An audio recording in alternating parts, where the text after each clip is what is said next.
There's something highly immoral about people with millions of dollars, but their belief is I'm so talented, I'm so great, I'm so in everyone's lives that I will go on forever getting this income, either through residuals based on the relationships I have in the work that I've done, or that my work will go on year after year despite how I age and what I look like or how my health transpires.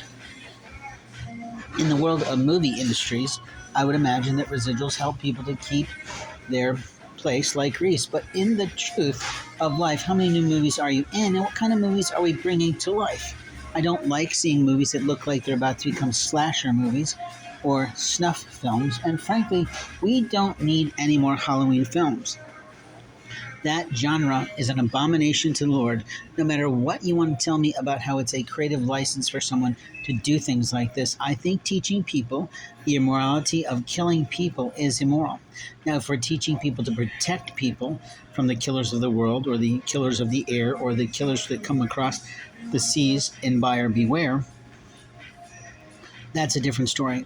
If we're doing military films talking about the past, educating our communities, our children in particular, how many people have died so that their freedoms would last, that's something else I think that God is okay with, as long as it's authentic, as long as it's not too gory, and as long as it's reality TV in a way that people really get it.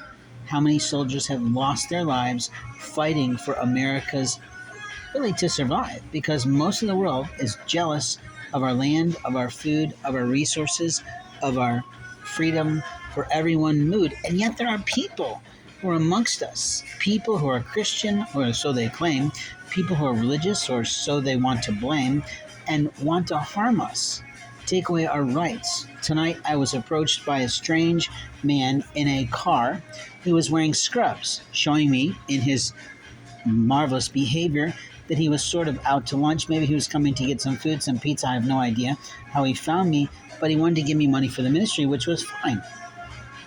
However, my question is, what is he trying to do on my name or on some line of a document, as he's pretending to have seen me in some office environment? What a bunch of bullshit that is. Or is he paying for his sins against my situation and the abuses I've experienced when I've been here in this community instead of elsewhere in the nation? And what I feel is that people don't get this, that they think that abusers just don't exist. That's not true. If you know someone personally being abused and you're upset, you're worried, you're brought into the drama. But if you're the person that's perpetrating the crime, setting people in motion to harm someone, then you are absolutely a predator. But if you're attacking someone for their sexuality, their sensuality, their genitalia, their private parts, then you are absolutely a perverted sexual predator, a sexual sadist that needs to go way deep in the earth. And you will when you die. Because at no time did Jesus Christ or any Lord you might believe in say, go off and do this in remembrance of me. Go off and harm someone and not let them be.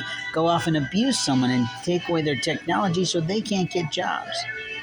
And at no time, if you're a part of a family of origin, should you be the one that's harming someone. You see, you lied to yourself in that moment. Satan crept into your life in that second. You allowed yourself to believe that you were God or going to play God in someone's life, arrogantly saying, I could run your life better than you can. Really? I'm sorry, but I did my work in less than 20 hours a week, and I made a good living that cared for me, my wife, and my son. What did you do? You worked 40 to 60 hours a week. You care for your husband, I suppose, who's a loser. You took care of your children, who are sort of abusive to me. And frankly, what did you teach them because you were so busy working? What was your relationships in the home? Were you having a lot of fun? Were you having a lot of education? Were you teaching them how to produce in life? Or did you eventually get fired because of your anger, because of your rage, because of the things you couldn't be doing? I can't say. But the truth is, I know that I live my life in love, honor, peace, and regard like my father taught me. And that's the way it should be every single day. If you're an American citizen by birth, then you should be thanking God for the men and women of the actual military who go abroad, leave their families, leave their children, and all the opportunities to see them, to protect American rights or American investments or American interests abroad.